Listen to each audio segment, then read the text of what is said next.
Hi, we're gonna try this again. Calling Amanda. 1 second.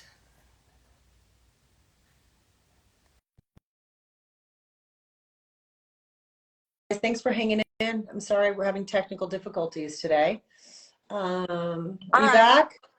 Is that better? You look better. You look better too. Okay, Okay. let's try again. Anyway, so we were saying yes, that's why I'm doing it because, and I know that you're the same because I feel like when you are, you like people.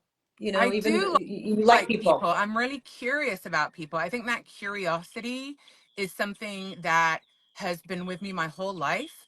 And it keeps me engaged and interested with people. Like I can find, and this is the cool thing, I think, when you're curious about people, everybody has a story. Like I'm in my camper right now, and I park it in all different places, and people walk by and they look at it. And I've been meeting people, like random people, who have been stopping and telling me the most incredible stories Really? about like the time that they went in a camper and did this thing. And I met a lady the other day that lives down the street from me who told me that she packed up her entire life and lived in a camper for 10 years. And I was like, whoa, amazing. Like, I have to interview you. And I think staying curious, especially as life is changing so much for where we're at its stage of life, is like a godsend. Yeah, I agree with you. I realize too, and Oh, hi, I Emma. think that I see friends joining. This is so lovely. oh no, they're everyone's from everywhere. Thank you guys for staying in. We've got this now. So and Italia. Yeah, I feel, I my mother worked in travel growing up. She inspected hotels and she rated them, and so she would pick me up out of school and take me to places around the world that I at that moment did not want to go to. Like, you don't at 10 years old, you don't want to be plucked out of school and go to, wherever. She would take me to so many different places. And they were all, a lot of them outside of my comfort zone at that time. But I learned so much. And one of the things that stayed with me was that whatever, you know, judgment or feeling that, or, you had on a person, whether it was somebody that was an old person that I was confronted with or seated with at dinner or whoever, all of a sudden you'd start talking to them.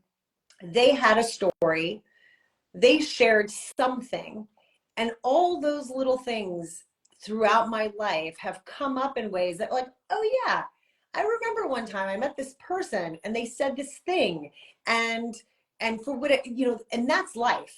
To me, that's life, right? It's Yeah, I not sitting mean, in our little safe bubbles, not confronting yeah, the people around us. thinking outside of our little bubbles. And I Yeah. think there is such a danger today in people staying in their bubbles and then only getting fed information Hmm. and getting exposure to people who are aligned with their beliefs. And as how do you I know that I was able to define what I believed in and what I didn't believe and what I liked, what I didn't like, by also being confronted with things that I didn't like and people that I didn't like, for me to go, oh my God, that person or that quality that that person has, I don't like that. I don't want to be like that. Mm-mm. We have to be confronted with things outside of our bubble. And I think it's become a scary place that there's less and less, that's happening less and less. I mean, my kids, I keep saying, like, my son is traveling this summer without any family. And I'm so excited for him to have his own experience of people, Yeah. you know, and to go so out of his comfort zone and just be exposed to different ideas and concepts and people and food and culture. That's how we grow. Yeah, I agree with you. I agree with you. And I think that sometimes people think nowadays, because of technology, we think that we have traveled somewhere just because we've seen it on our phone, but it's not the same as sitting in some random little cafe somewhere with a local person of their community and seeing what their life is like. This past weekend I was in Barcelona for a friend's birthday, and very, very dear friend, and she celebrated a big birthday, and she went through something major in her life and really had to kind of turn and reinvent herself. Mm. Big breakup, and just sort of was like, this isn't the life I want to be leading. And so she moved to Barcelona. She did that. And here she was surrounded by all these people that she had sort of, brought together. And it was so her. Like, I was so Yeah. proud of her because it really was a culmination of all the hard work that she had to do, and alone, by the way, alone in Barcelona during COVID, very much alone with her dog during very rough times. And to sort of be there this weekend and celebrate that, but also to be in the city for just 3 days and see how just different everything is. Like, even just something like Spain, we don't think is that different, but there's culture and things that are And so they different. nap. I'm such a big napper, Me and I too. love, oh my God, and I love going to Spain because I love the nap. But that, by the You way, mean the that you mean fact that you, the nap until 11 p.m. and then you have I dinner? know, I know. But listen, I just want to say that you went to Barcelona for your friend's birthday for 3 days. That says so much about you. And I just want to acknowledge that, like, there are so many women out there in the world who say that they want to help women, support women, and advocate for women. And in my experience, there's a lot that actually don't walk the talk. And I just want to say that you are someone who, from the first time I ever met you, you said to me, I love what you do in the world. I see you.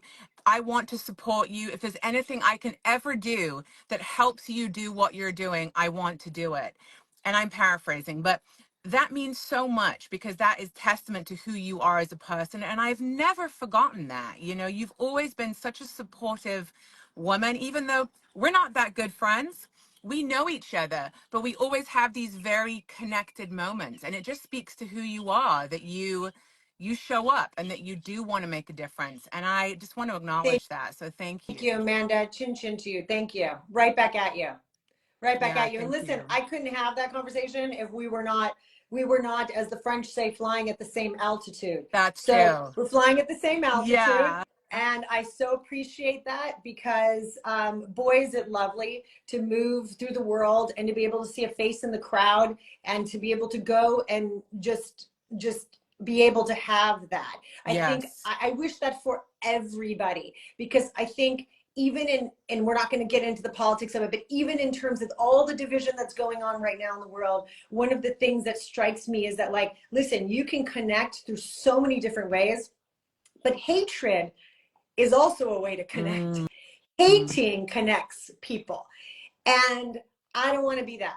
I want to connect through love and support and hoping that every person can have a voice and find a place, but not through us having to throw, stones at everything that's different than who we are. And so part of that is learning people's stories. Part of that is, as you said, like listening. Like, you would not be able to do your show as well as you do and get the kinds of guests that you do if you were not listening to. Well, that's actually, you bring up a very good point because I remember I did an interview with the New York Times a while back, and the journalist asked me, like, what is the key to your interviews? How do you get people to open up and to be so vulnerable and share such personal things?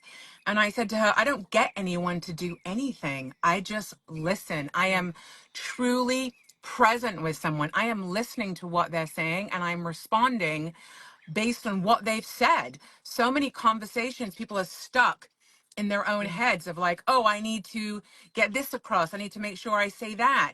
But they're not actually seeing and hearing the person who's right in front Right. of them. And I think, more and more it becomes so crucial to really pay attention to, what's the information I'm receiving, and let me not go through life blindly without paying attention and deciding, do I want to be around that person? Do I want to be around that conversation? Do I want to be in that environment? And especially for me, where I'm at in my life, it's like I've lived a lot of life. Like you said, I started working at 16, hosting live late night TV. I've Incredible. interviewed people for the majority of my life. I've been in front of the camera. I've been behind as a photographer for many years. I've written books. I've done a lot of things. I've produced, like you. Um, and really taking stock of, like, okay, everything has to be done with intention now, you know? like you, I have a kid who's going off to college. I have another one who's going into the workplace, and that's going to leave a lot of space. Hmm. You know, I've been a mom since I'm 19. My Like first kid. my mother had me at 19. Really? Yeah, my mother had me at 19. Wow. Yeah. Well, you know, did she have any kids after, or was that it for No, her? she didn't. She divorced with my dad by 24, and that was it. She never remarried. She was in long-term relationships, but she just chose not to get Wow. married. But yeah, so I have, I have a young mom, and I grew up with a young mom, and as difficult as it is on you, and there's so many learning lessons, it's also so incredible to have a mother that is young enough to be able to participate and relate in a way that you just can't if there's, so many Such a years, big generations age between. gap. Yeah. I mean, it's interesting because I had my first daughter when I was 19, and then I didn't have any kids for 14 years. And the difference between parenting when I was 19 to 14 years later is so different. It's actually much harder. I mean, it's true, I had twins, so I had two to parent as opposed to one, which is very different. But still, the mindset of when I was 19 versus 14 years later, it was a lot easier at 19. I just didn't know everything that I know now about parenting. It's almost like two different parenting, two different generations. And, and, 100%. and being a parent in two different versions of myself. Do you know what I That's mean? Like, that's so interesting. I never thought about that, but you're right. It is versions of yourself. Even my son is only 4.5 years younger. And I feel like now, as he's in seventh grade and I'm going to embark on this next stage with him, I'm a different version of yeah, myself. right? Yeah. I know. So I can't imagine 14 years, like completely different version of yourself. And we're going to keep being different versions of ourselves. That's the goal. Do you know what I mean? If we stop growing that and stay who we are today, you know, that would be sad. That would be terrible. You know, Yeah. I want to keep growing. I already feel like, you know, my kids are 17, my twins are 17, and I'm already looking at how I parented them, you know, when they were like 5 to 10, thinking, oh, Yeah. I would do that differently now, you know? Yeah. And I think that's good. That's good to keep growing and reflecting. You know, it's difficult for people around you when you're like, yeah, I know that you know me as this version of me, but I'm not that anymore. It's difficult for people. It is difficult. Um, I think one thing that you touched upon, you spoke on recently is this, and I really, I, again, paraphrasing, but you spoke about sort of, us accepting this moment where we're at and just not caring so much about the things we cared about before. And so when we go through those transitions of, our priorities shift, right? Whether, in our 20s, it was like we were hustling, we wanted to make all this stuff happen, but then you get to a certain place and you're like, well, what are those things that are happening? What's important to me? Is Yeah, it to be gone all year round and have somebody else parent my kids? right. Or is it to sort of know that when they hit that milestone, I did the work for it? Like I actually showed up every morning. I made their breakfast. I took them to school. I had those little conversations at the end of the day. I was there to see them through those rough moments and be the one to give them advice on what to do, not somebody else. Yeah, So, but with that comes all of the changes of, oh, but we didn't have time to do this or we wanted to do that. So there's so many things, but I do feel like, and now coming back from every time I go to Europe and I do have one foothold there, always, they are more chill. Like, let's just be honest. It's oh, just i everyone's more i chill know. about it. I They're just know. more chill. The I women are know. more chill. No one's freaking out and putting a bunch of crap into their, like not I looking like know. themselves. I know, they just get Everyone is on with it. more I chill, and know. they're more chill about children. They're much more open. They're not putting this pressure on themselves. We have this weird pressure going on in America that is just like there is a standard that everyone needs to be exceptional in some way. My husband and I were talking about it. Everyone has to be exceptional.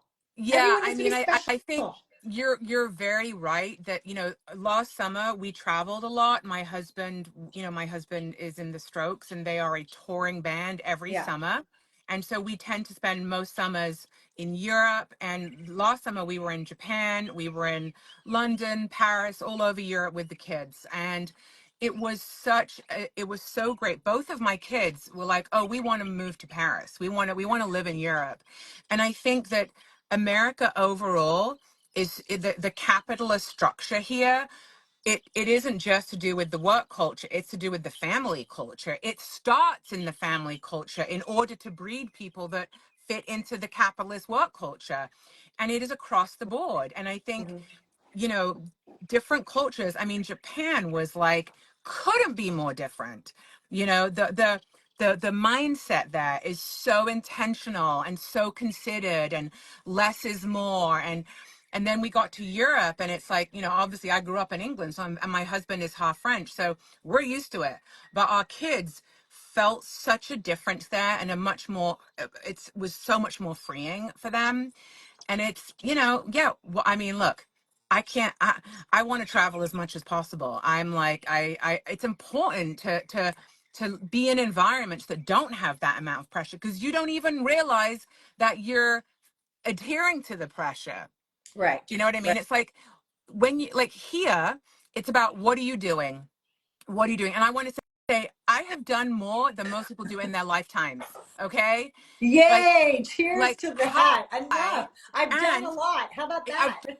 done a lot. And, you know, I haven't put a product out in the market. I haven't put a book or a TV show or a whatever the fuck it is, because I'm being very intentional about what I do. I'm slowing the fuck down. And you know what I did? I took care of myself. I read a lot of books. I took a lot of naps.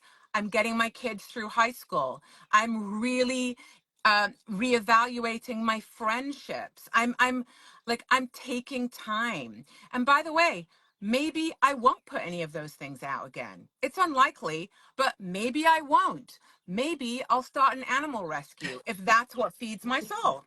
Yeah. Cheers to you, my dear. I'm so happy to hear you say that. You know, I'm so happy to hear you say that. I think, I do think, and somebody, by the way, somebody wrote from France and they said, come to France. It is not chill. You know, Really? and yeah, but you know, it's every place has its own level of Chill. its own pressure. Yeah. But I do think that what you're saying about America is absolutely true. And I do think that my husband said something the other day that like that that really struck with me, was that like all of a sudden we're products of products. Ooh, yes. We're products of Yes. products. So the book and the this and the that and the this, it's all wonderful. Listen, on the plus side of all of that is that people are sharing stories more than ever. People are talking about their lives. They're talking about deep issues in their lives and their struggles and their traumas and their identities and all sorts of things in a way that I think is beautiful. But what's interesting is somehow we're also still polarized. So it's like you're sharing a lot, but then in some ways it brings in certain people, but then you do this to other, like, so it's, human beings are Well, complicated and fascinating, but I'm so happy to hear you say that, because when people always say, what are you doing? I'm like, oh my gosh, do you want me to give you my calendar for the week? Because I am nonstop. I I know. have so many things going on that I feel like I'm popping out of like all sides of it. My thing is like, where do I find that space for me to take that nap, to Well, read that it book I has want to to go. read? For me, it only became a priority when I was running on empty. So 18 months ago, my dad died, and he was Sorry. diagnosed with a very aggressive form of cancer from being, my dad was a race car driver. He was an athlete his entire life. He was 74 years old. He never was sick. You know, he would break bones and keep racing, and he got diagnosed, and within 18 months he was dead. And that did something to me in a way that nothing else in my life has had that effect on me. And what it did was it made me re-examine absolutely everything. And I could not be scheduled the way I used to, because I did not have the Yes, resilience, right? I And relate to so that. Yeah. only because of necessity, because I was like, I'm not going to make it through this If I don't slow down and prioritize stopping and allowing myself to be in this grief, I don't know that I'm going to make it.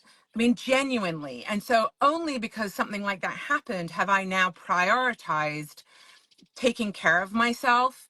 And it's like, it's so cheesy, you know, like take care of yourself and self-care. And that's become an industry. Do you know what I mean? And so I don't want, you know, and it's like, who has time to take naps? Someone that doesn't have a ton of responsibilities and multiple jobs, and like, who is that person? But for me, it's become who I cannot not afford to. I can't actually do those other things unless I put into my day. It could even be 15 minutes, 30 minutes. I have to do it because it brings me such sustenance that without it, like I end up running on empty. But And that do, is do, not do you okay. think, Amanda, and first of all, I just want to say I'm so sorry for your loss, Thank you. and losing a parent is a extremely difficult thing. I lost my father when my daughter was just 5 months old to Oh, cancer, wow. and same thing. It's very, very, very. It's a long process, right, And I'm in and a it. very personal one. But do you think that on that, like, because I've sometimes questioned, wow, why can't I do as much as some of the things I see people doing? Like, how are they at the Met Gala and raising two kids and doing this and doing that and like on every cover? Like, they're not home. Like, how are they doing it? How do they I'll tell wake you, up and make it some happen? Sasha, I think about that too, and I can tell you there that something is taking a hit Right. because they don't have more hours than us, okay? If you want to be a present mother and a present parent, I don't care what anybody says. I've run a company and I was the CEO and founder of Girl Gaze, and I raised money, and I did that for 8 years. And you know what? I was not available for my kids when they got home from school. I was drained by the time I got back. I did not have the bandwidth for one more conversation, and my family suffered. Same. So I don't care. We see everybody doing that stuff, but I can tell you that their kids are taking a hit, or their marriage is taking a hit, or their mental health is taking a hit, or something is taking a hit. It's just not possible. And by the way, you and I both know a lot of those women and also know what their lives look like behind the scenes. And I think it does everybody a disservice to keep pretending that you can have it Uh, all, because you cannot. you are You cannot. You are preaching to, I can't, I got to tell you, I'm literally like, I joke about lean in because I mean, lean in is great and has amazing, there's amazing messaging in there, Cheryl's book, but there's also part of me that's like, lean in and also lean back, like Yeah. sit back for Well, a by the second. way, like, sorry, Sheryl Sandberg, to write about leaning in, Sheryl Sandberg, with all due respect, has enough financial security to have paid Correct. childcare, and it allowed her to be able to, do a career and build a company and work at Facebook and all of that. And I actually, at the time, Lean In was revolutionary because it was the first time that anyone had really spoken about workforce, women in the workforce like that. But actually, pretty soon afterwards, and it's funny because, by the way, I like Sheryl Sandberg, but I remember seeing her come to speak at a friend's house, and she flew in on private jet, did the talk, and flew out on private jet. And I was like, yeah, bitch, I could fucking lean in a bit more if I had a private jet and all the rest of it too. Like, sorry, you know what I'm saying? Like, let's be real. Let's be real about this, because it's unfair for It's other unfair. women to look at it and go, oh, why am I failing so miserably because I'm not able to do this? Well, so many of us aren't. And And that's I'll tell okay. you, Amanda, many people that I know also who have pivoted in their businesses and their lives at a certain point, they hit a moment where there's like a tipping point where something happens with their children or their marriage or the relationship, or by the way, they have none of those things, and then they wake up and say, why don't I have these things and I really want them? We all have to really look at sort of where we put our energy and our time. And for me, there really was a lot, maybe due to my own childhood, where my family, the importance of being there was so vital to me. Like, I did not want to, at the end of this, tag on another television show, you know, to my resume and have no one waiting for me when I got home. Yeah. I mean, when I worked those crazy hours on Rizzoli, I was like, people don't know how much we work. And I didn't see my children wake up most of the time or go to sleep. And I would have to, you know, even with nannies, they can bring them to set, they can whatever, but you want your kids to have like a stable life. You know, you want them to wake up and have their routine. So when that was over, I really wanted to marinate in being a parent, and I wanted to feel that and be in that. And then COVID hit, and then we all had a lot of time together, which was wonderful. But I agree with you. I think that it's unfair, the pressure that I see a lot of also women who, you know, a lot of women who are doing, it's not even influencing stuff, but like whether it's your home life and throwing the perfect birthday party for your kid, and all the details and the perfectionism that our gender is so good at. You know, we can literally create something out of nothing. Women are so powerful, so capable of doing a lot of things at once. And so the lean in to But it me is, doesn't mean that oh, we have to. no, It doesn't mean that we right, have to.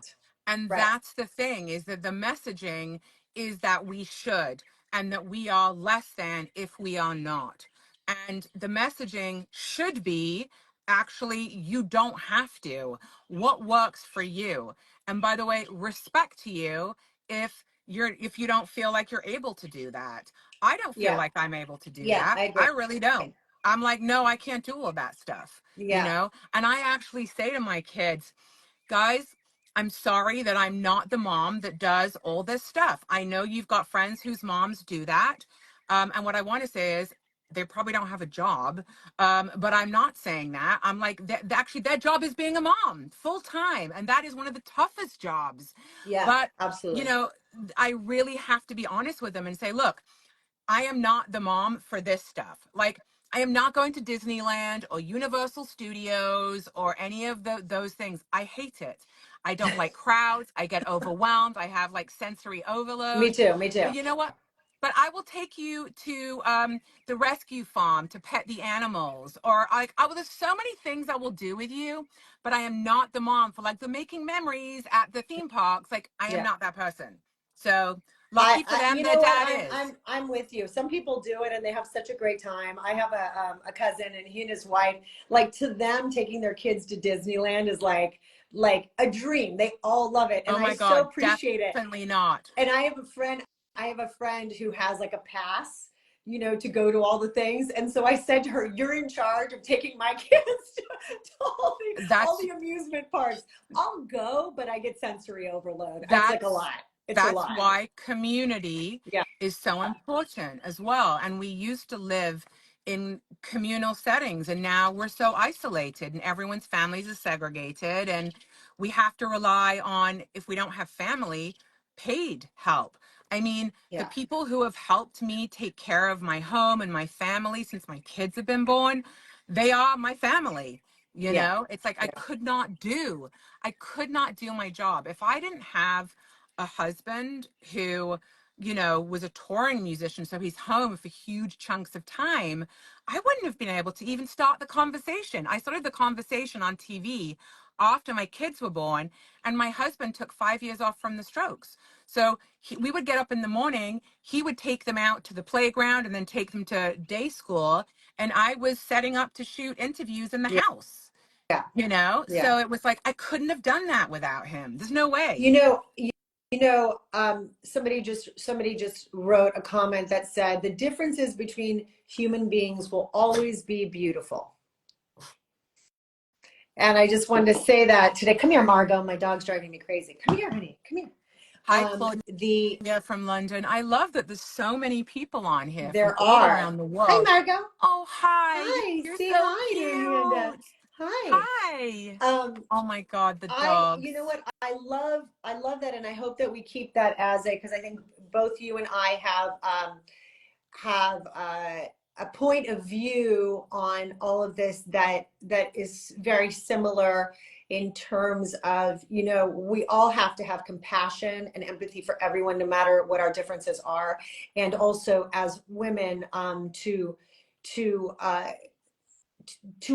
appreciate and understand the growth and the changes that happen naturally, and to help each other through those. We're not all the same, and we have to be kinder. I have to and have learned to be kinder to myself when I say, wow, like these people were able to do all these things, and I can't do that. My mind isn't functioning that way. For me to be present means for me to turn off all of my phones and my everything, and just sit there with my kids watching, I don't know, a TV show that they want to watch, or doing something that they want to do.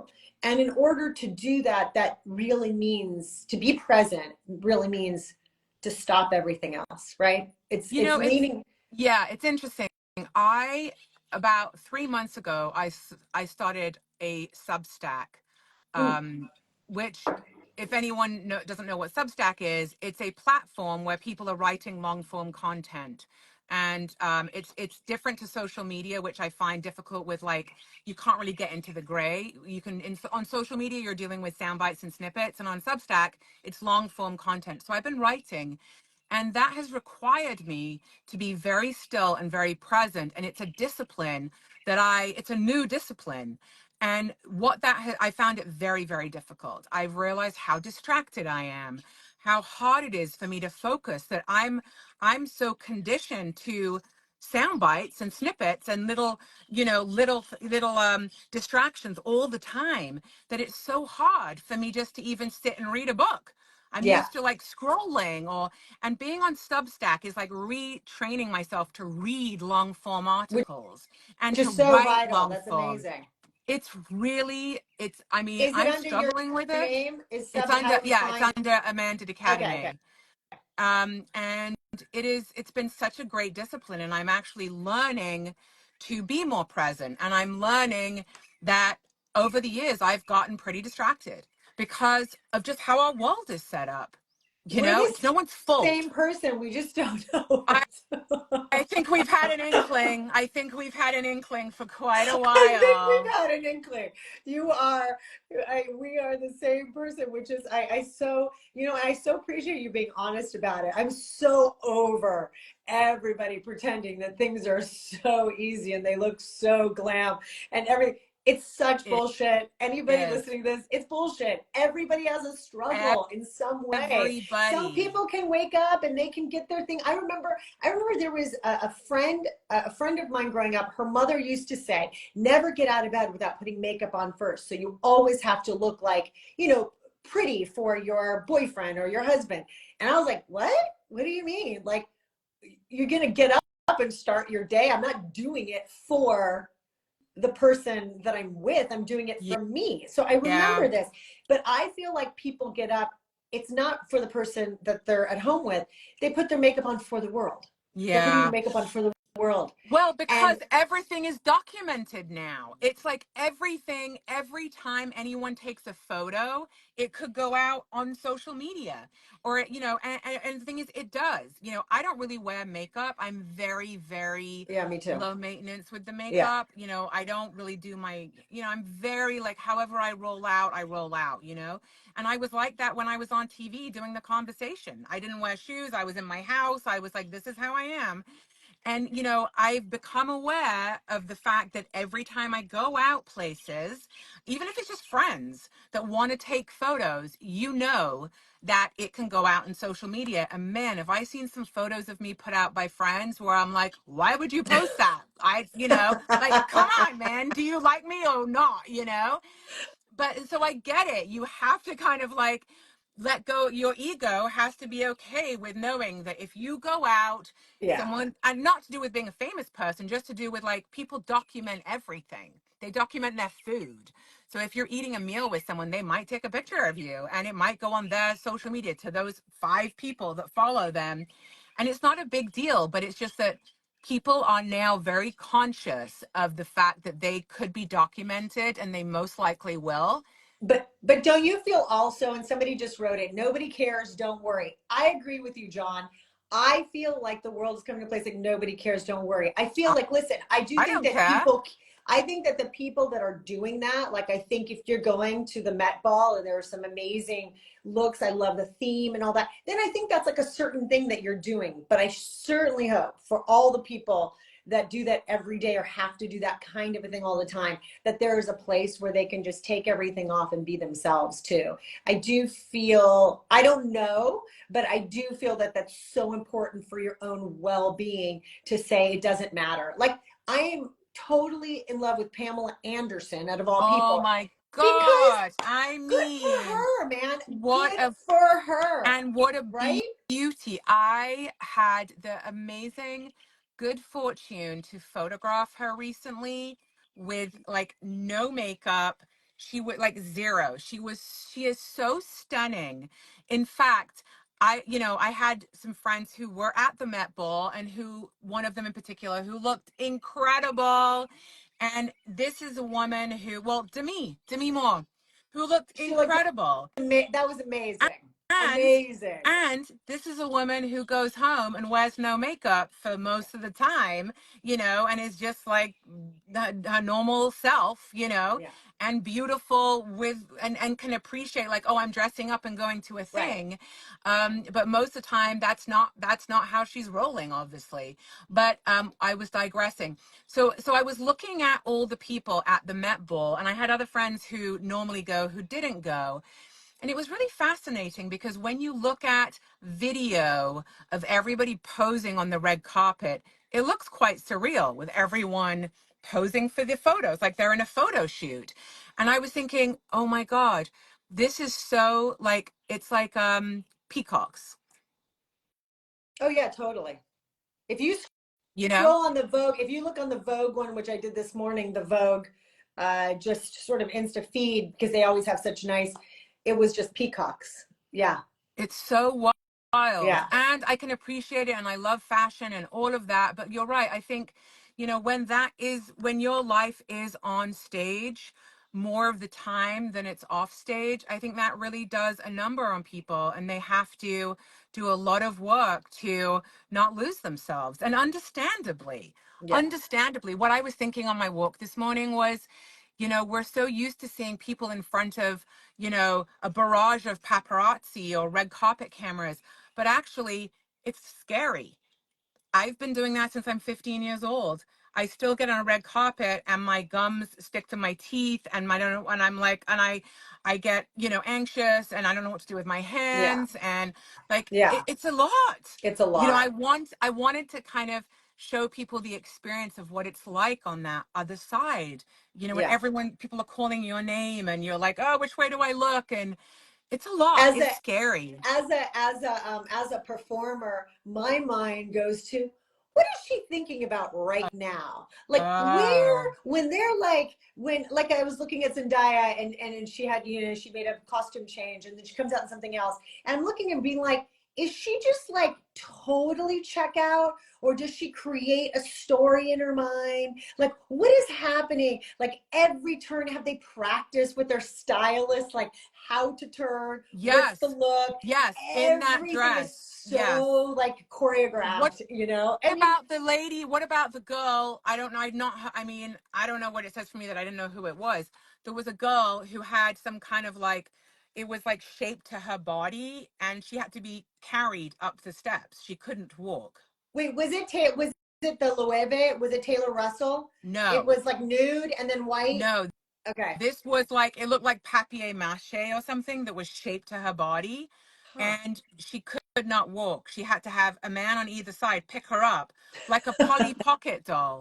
You know those Polly Pockets?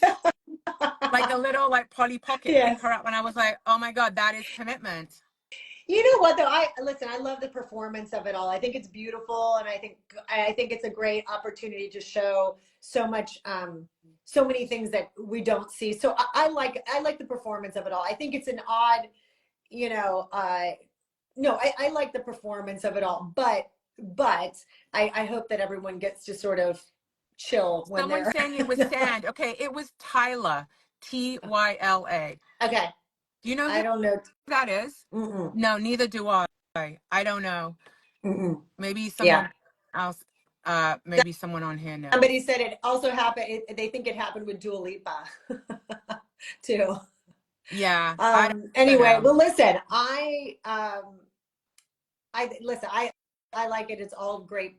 It's a performance and it's all It fun, is but um, performance art. It it is performance art, is. It's performance art. and you know what? There are some amazing performers out there doing it. And when Yeah, you look at the Met Ball, they're definitely there. You yeah, know, yeah, and it that's its own thing. yeah, yeah. Well, we have to wrap up here, but I'm so see we dive, we We go, do. we just go. We get in the car and we're Let's driving. try We're to like see road each tripping, other. you and I. We need like a road trip. You can We just go. you can come hang in my camper. We'll go for a trip. 100%. I would love that. You're so Oh, beautiful. I'm so happy thank you. I'm to so see your happy to see you. face. And let's get together outside of this so I can see your face in I person. would love that. But thank you for just coming on and also just like all your conversation. I love what you do. You Thank guys tune you. in to Amanda and everything that she's doing. And you bring so much beauty and depth to your work. So Thank you, thank Sasha. you for that Thank you. because I so appreciate it Thank you. and so thank you and lots of love to your beautiful family. Thank you to you too, and thanks for everyone for spending some time with us this morning on Sasha's Insta Live. I love it. Thank you. Big kiss, my dear. We'll talk soon. Bye. Ciao. Thank you. Bye. Bye.